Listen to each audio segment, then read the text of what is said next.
Ja du älskling, Ja. nu är vi nära. Nu är vi här. Åh!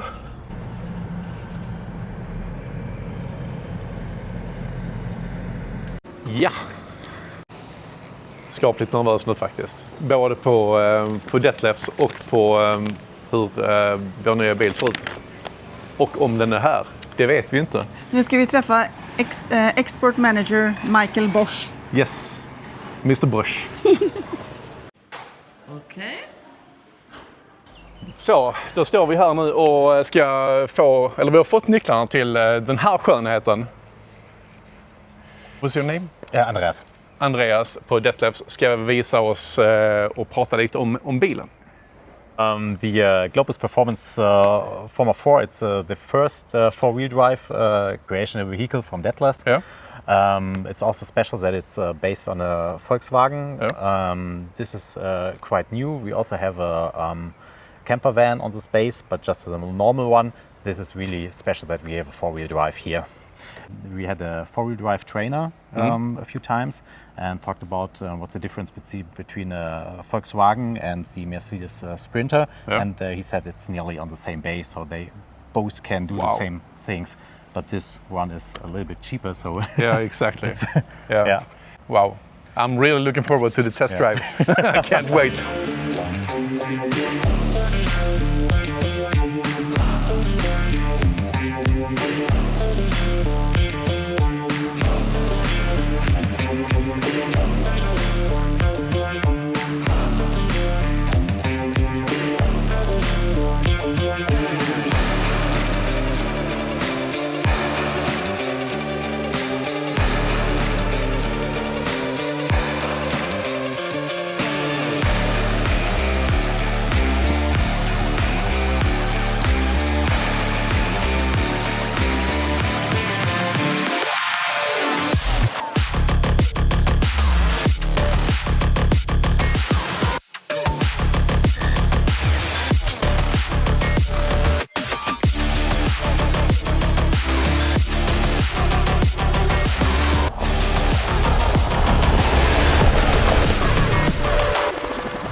Ja, men då har vi tagit en liten paus på färden. Det är väldigt, väldigt vackert att köra här nere med en väldigt, väldigt trevlig bil.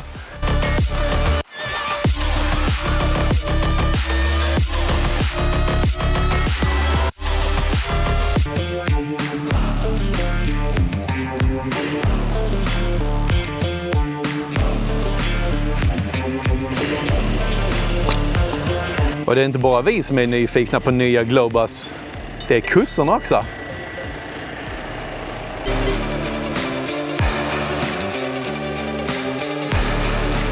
Ja, hej och välkomna. Nu ska vi gå igenom specifikationerna och visa lite hur det ser ut, utsida, insida i bilen. Om vi börjar framifrån. En fantastiskt vacker front från Volkswagen. Det är byggd på en Volkswagen Crafter. Här har vi då LED-strålkastare. Vi har en ljusramp på taket. Det är en Osram-ramp. Bullbar.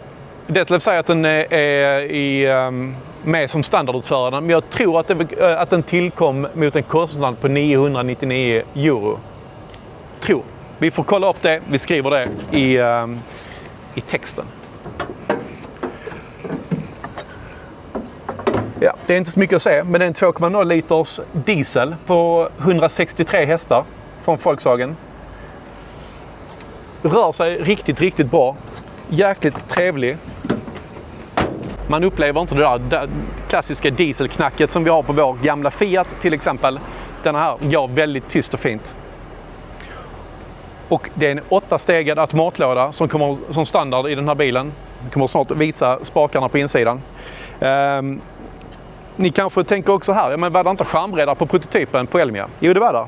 Det är helt rätt. De har blivit ersatta av en sån här liten gummiläpp. Stänkskyddsmodell. Funkar också. Jag tror att vi kommer eftermontera skärmbreddar på vår, för vi tyckte att den gav lite tuffare utseende. Loderdäck, 18 tums med Delta Hanma-fälgar.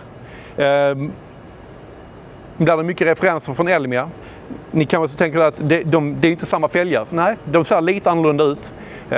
Vi kan lägga med en bild på hur det ser ut på Elmia för er som inte kommer ihåg. Men jättesnygga. Jag tycker de här är superschyssta, tuffa, läckra. Grafiken ser också lite annorlunda ut gentemot prototypbilen. Det var en liten annan design, men i mångt och mycket så är det samma. Det var ju en tillbehörslist som satt här där man kunde sätta i krokar och grejer och sånt på prototypen också. Det är det inte på denna här. Däremot prototypbilen var ju aluminium. Denna här är någon typ av glasfiber. Det är en 3-siffrig kombination. Vi kan kolla upp vad det heter och skriva med det i texten också. Extra bred bodelsdörr, det gillar vi. Thule-trappsteg som man trycker på en knapp så slidas det ut. Luftfjädring bak. Där kan vi då, bilen är höjd 50 mm fram till. Höjningen är även gjord bak, men där reglerar du markfrigången med hjälp av luftfjädringen som kan som max ge ytterligare 70 mm extra. Nu är den uppumpad till max. Ligger på ungefär 4,2 bar i bälgarna. Därav, jag kan sticka in hela huvudet här nu. Det är jäkligt nice faktiskt. Här har vi ni trodde att det här var ett toautrymme, va? Men det är det inte. För det här är bara en liten gasoltub till spisen. För allt annat drivs på el eller diesel. Trumavärmaren drivs på diesel. Kylskåpet är ett kompressorskåp. Det kommer vi att gå till när vi är på insidan.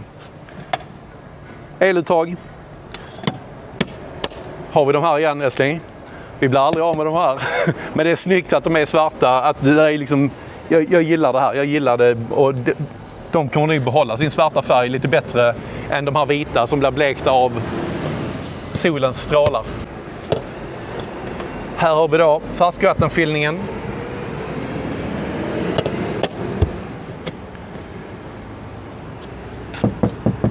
Plast.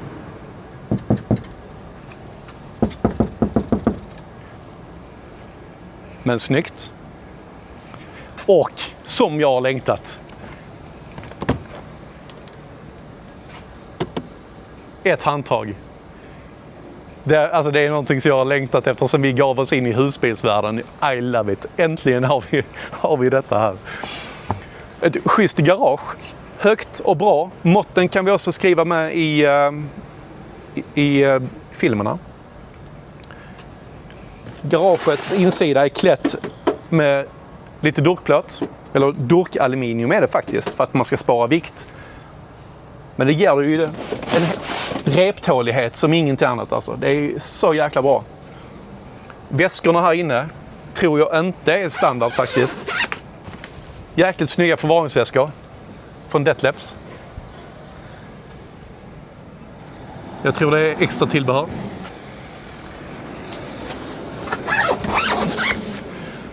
Under väskorna så har vi då lastöglor som vi kan skriver man bara ett varv på dem så kan man slida dem till fram och tillbaka där man vill ha dem.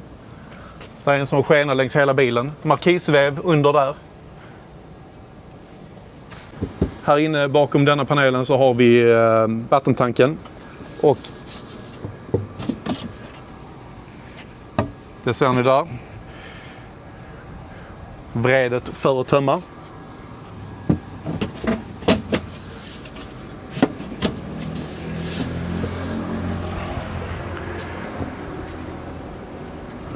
Här finns också ett tillbehör i form av ett vattenfilter. Vi föredrar vårt egna system, så det är det vi kommer att köra med. Rumpan har ju fått ett enormt lyft från prototypen. Istället för de här runda prickarna till lampor så har de ju fått den här klassiska Detlefs bakdelen. Väldigt, väldigt snyggt. Smakfullt. Ny ramp också är där uppe. Den är lite bredare än den förra. Backkamera integrerat. Funkar jättebra. Den kommer upp på panelen. Vi kommer visa det sen på insidan också.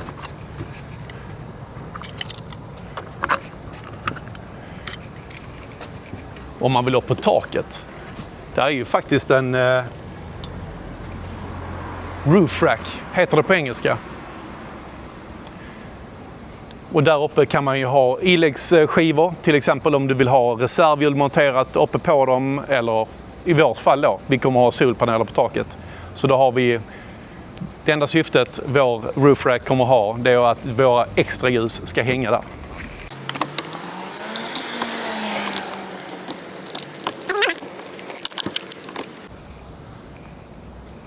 Och denna bilen har en dragkrok. Det kommer inte våra ha.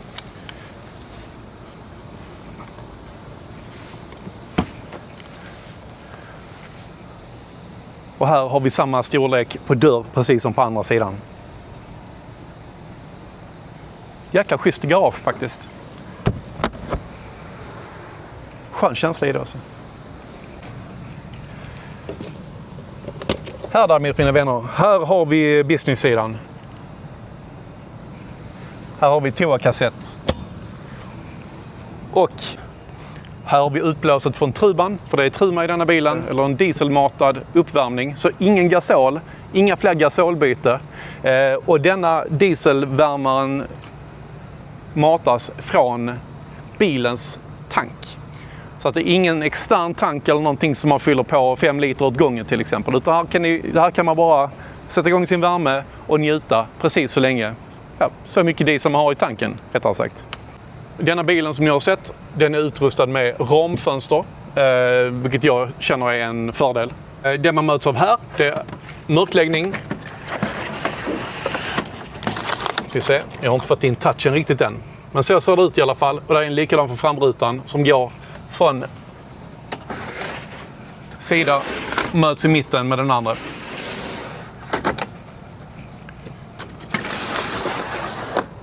Det som är nackdelen här, det är att det blir en liten plastläpp, för den måste ju gå i det här spåret. Så har man den här kromade armbågen så får man ha det innanför. Man kan inte riktigt hänga ut och få lite solstrålar här på knölen. Och i denna bilen så är där en väldigt snygg men opraktisk vit klädsel. Det är någon typ av vitt skinn. Man ser redan, denna bilen har gått cirka 300 mil, testbilen. Och det är redan märke i skinnet och det har blivit missfärgat. Där finns andra klädslar att välja. Jag skulle starkt rekommendera det. Men helt upp till er. Men vansinnigt sköna säten i alla fall. Dubbla armstöd för långfärden. Man kan vila sina vingar och njuta av färden. Och nu sitter vi bakom ratten. Och det är minimalistiskt underbart här inne. Det enda man har, det är lite knappar på ratten. 2 spakar. Elektrisk handbroms. Antispinn avstängning.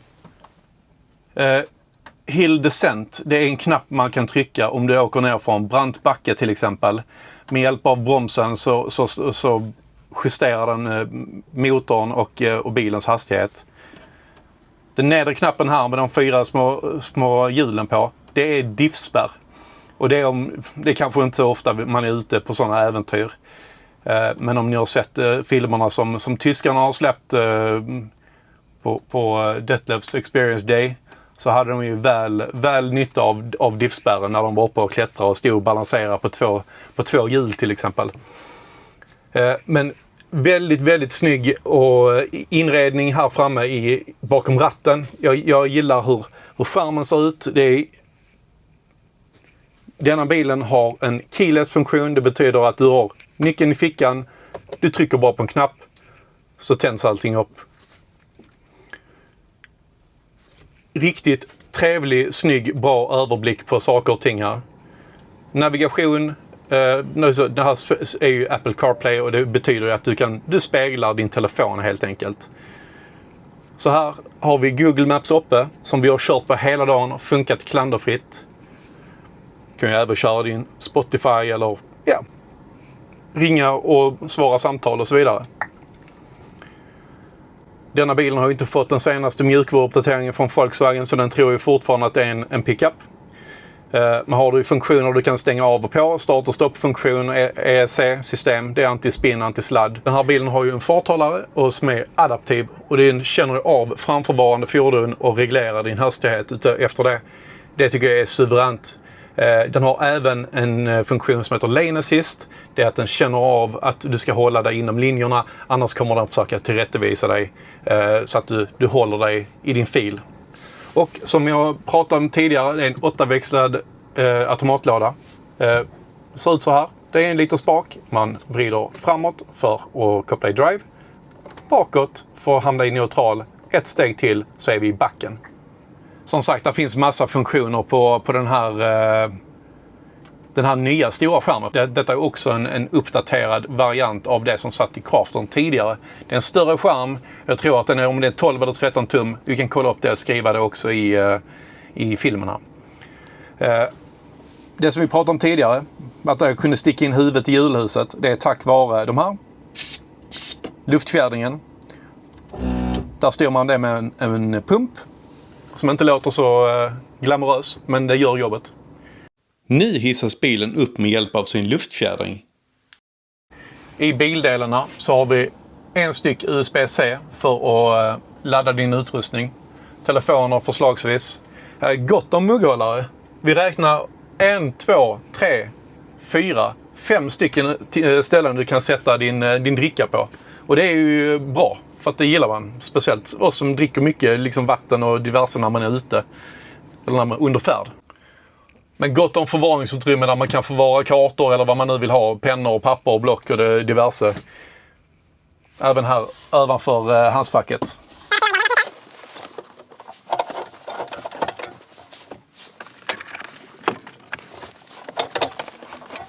Med lite justerande och manövrerande så lyckas till och med jag vända stolen. Här har vi då ett bord. Och med en liten extra tillsats så går det att svänga ut och så kan man vara närmare till sin mat till exempel.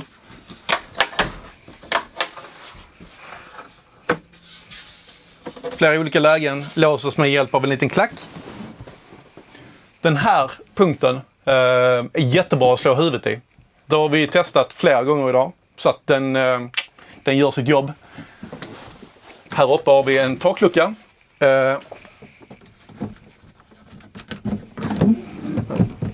Vilken härlig bris. Det är varmt idag. Det är riktigt varmt. Jag tror det är 22 grader nu. Det blir liksom lite extra varmt inne i husbilen. Men jag älskar det här med, det är massa, det känns som det blir så ljust och härligt när man har så mycket takfönster. Här har vi nästa.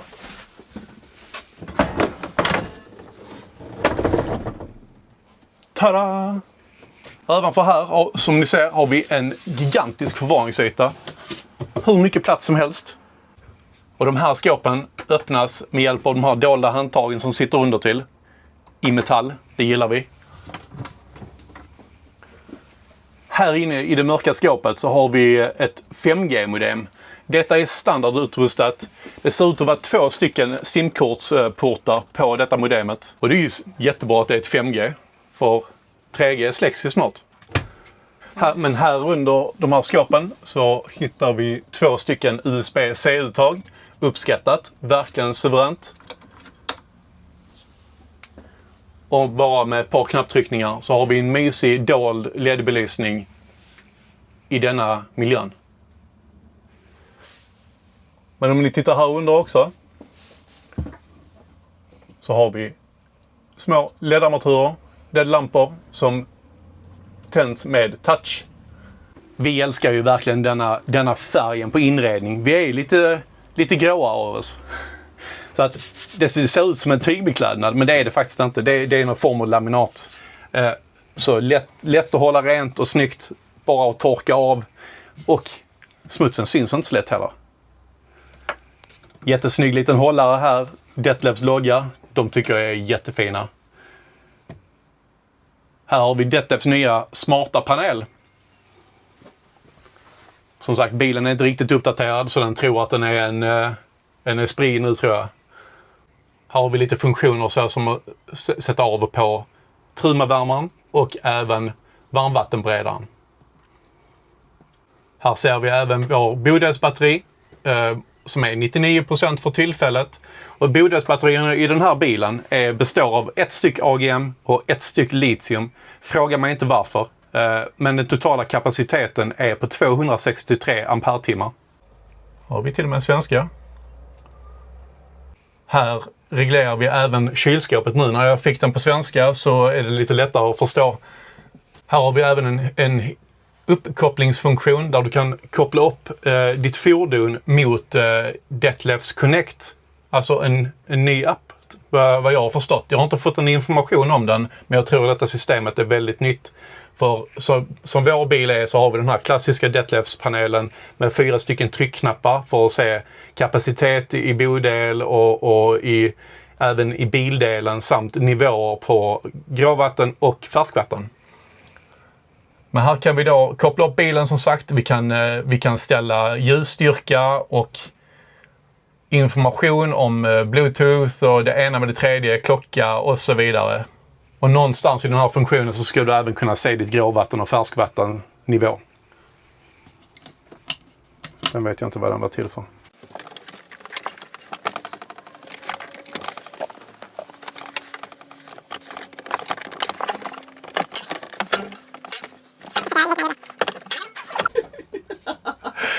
Jag testar en gång till. Oj. Så. Och nu kan vi då ta ut den här stora 32-tums-tvn som också är standard i denna bilen. Det är en bra size tv faktiskt. Och den, om jag har förstått det hela rätt, ska man kunna ligga i sängen och titta. Eller sitta här ute i den fina köksmiljön. Så. Och tvn är från Karatech. Någonting som vi kommer att uppskatta i vår nya Globus som står inne och väntar på oss inne på Detlefs anläggning. Den är faktiskt färdigproducerad. Men någonting vi har sett fram emot som vi inte har haft i vår gamla trend 7057, det är ett golv som är plant hela vägen fram till där du sitter och kör. Det tycker jag är nice. Då slipper jag ha en fru som snubblar omkring och missar nivåskillnaderna i golvet. Men om vi kikar lite på köket. Först och främst då har vi en liten bräda här som kan vara bra att ha lite skärbräda, stå och hacka och njuta av utsikten vi har framför oss här när vi har dörren öppen. Jag tror att jag älskar att den är i samma nivå som övrig bänkyta. Här har vi en liten NIM 2-brännare. En liten nättvask med en svart plastblandare. En vägg där vi kan hänga handdukar eller vad man nu önskar. Jag tror att vi kommer försöka fästa vår kaffemaskin här på något sätt. För det är inte jättemycket bänkytor till övers. Detta är ju ändå en mindre bil så att det är ju någonting man får ha med i beräkningarna. Överskåpen i köket. Samma smidiga, fina, dolda funktion med handtagen. Bra förvaring tycker jag.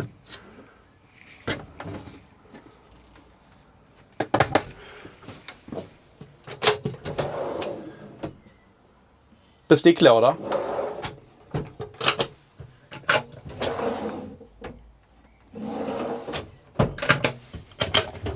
Och plats till övrig utrustning. Älskar att de är svart. Det är så snyggt. Har vi en liten sopehink och plats till att ha diskmedel eller rengöringsmedel av slag. Kylskåpet har de lyft en liten bit från golvet, vilket är jättebra. Det blir en bättre arbetsställning tycker jag när man plockar in och ut saker ur kylen. Och denna kylen då har ett frysfack och den totala volymen är på 136 liter. Väldigt skön känsla att öppna och stänga den här. I like. Här nere har vi ett litet förvaringsutrymme. Där har vi våra Detlefs böcker för tillfället. En helkroppsspegel på denna sidan. Det gillar frugan. Det gillar även jag. En liten nätt toalett med schyssta förvaringsutrymmen och mysig belysning. En kombinerad dusch och toa. Med hjälp av det här lilla bandet som sitter där uppe så för vi denna åt sidan.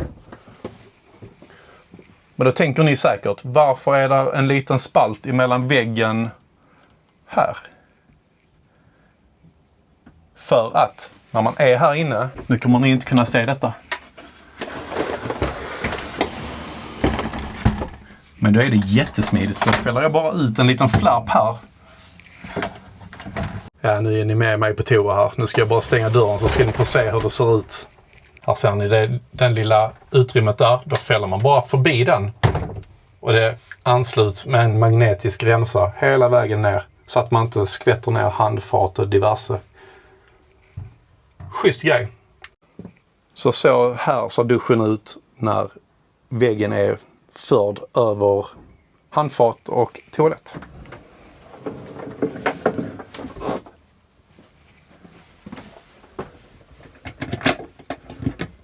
Ett litet badrumsskåp. Jag tycker det är ändå en acceptabel storlek. Man får säkert få plats med det man behöver ha med sig. Plats lite toarullar och grejer. Tänder och släckknapp är bra tillgänglig. Och om ni missar det så är det 2 stycken utlopp i duschgolvet där. Och det är ju bra om man står på ojämn mark eller var det nu än är. Även ett Truma-utblås. Men här i alla fall, nu har vi kommit till sängarna. Och det är Annelies expertis. Ja, sängarna. Vi kommer att byta plats, Ludde och jag. I våran gamla så är ju den här sidan längst. Nu är det faktiskt den här sidan. Så den här sidan är lite längre och fullbredd. Även 5 cm bredare också. Sen ni som kikade på prototypen på Elmia så var skåpen längst bak. Nu har man gjort om det och satt skåpen på sidan istället. Och här har vi de snygga skåpen. Här får vi plats en hel del kläder. Så det är klart att nu blir det ju båda längderna. Så det blir ju lite mer skåp än vad det var på prototypen. Och det gillar vi ju. Vi har ju med oss en del grejer även om vi kommer få downsiza nu. Här uppe är det lite såna här. Så att inte saker och ting trillar ut när vi åker på vägar som hoppar och skuttar. Som vi brukar göra. Sen kommer jag här så ska vi se. Här har vi en liten checkgrej. Det är Truma. Där kan man alltså ställa vad man vill ha för grader. Sen har vi lite förvaring här också. Så här ser det skåpet ut. Och där har vi elcentral och lite vattenledningar och grejer. Men bra size ändå. Mm. Här bredvid har vi 230 och strömbrytare till sovutrymmet. Sen har vi en på den här sidan också. Och där är det lite större. Ännu större? Japp. Wow. Och det är så trevligt att det tänds ljuset när man öppnar. Så man kan se vad man har här inne. Med hjälp av den här strömbrytaren som när luckan öppnas att ljuset tänds in i bilen. Det är ju väldigt, väldigt smart. Det är ju någonting som vi har satt in i vår gamla bil. Lampor med lite magnet och IR-däckare som reagerar när man är i närheten. Sen har vi ju den breda dörren som vi gillar. Som vi har i våran trend också. Det gör ju faktiskt en hel del när man ska bära ut alla brickor och sånt. Sen, om ni kommer med här ska ni få se. Den här bilen är ju så hög. Så här vill man inte bara hoppa ner. Utan då finns det en liten knapp man kan trycka på så kommer det ut en liten stege. Vilket är bra när man är kort som jag. Det är ändå ett bra steg här. Faktiskt, trots det. Alltså vilken jäkla bil. Vi ska inte ljuga. Vi var nervösa. För när man ser en prototyp på Elmia och blir störtkär. Och sen lägger en beställning utan att veta om hur det färdiga resultatet kommer att bli. Nu står vi med det färdiga resultatet och vi är kära. Vi är så jäkla glada att vi valde Deathlabs Globus Performance, den fyrhjulsdrivna. Ja, och sist men inte minst, den här snygga svarta Thule-markisen är också standard i denna bilen. Med en snygg LED-list, inbyggd LED-list i Thule-markisen. Det känns som en schysst affär. Jag vet inte, vad tycker ni? Det är en konstant fyrhjulsdriven Volkswagen Crafter med en Deathlabs Globus påbyggnad. Riktigt trevlig bil. Ja, ett annat ställe man kan slå i huvudet i, märkte jag tidigare, och fortfarande huvudvärk. Det är på en sån här, inte på frun då, utan själva stegen. Ja. Den blir rejäl. Ja, du tuppar ju nästan av. Jag ska inte skratta, det var faktiskt riktigt läskigt. Tack så jättemycket för att ni har kikat. Vi hoppas att ni har haft en riktigt trevlig stund. Vi har haft en fantastisk dag. Oh yes. Det här är ett minne som vi kommer bära med oss länge. Och nu vill vi ju att bilen ska komma ännu snabbare. Så är det. Vi började ju dagen med fabriksvisning här inne. Där fick vi ju inte filma såklart, men så himla häftigt att se alla byggas. Ja, det var en imponerande upplevelse för att säga minst. Det var wow, vilket företag som de sköter saker och ting där inne. Det var väldigt imponerande. Som Anneli sa, tyvärr fick vi inte filma. Ha det bäst med er. Tada! Tada! Här har vi henne. S. Sverige.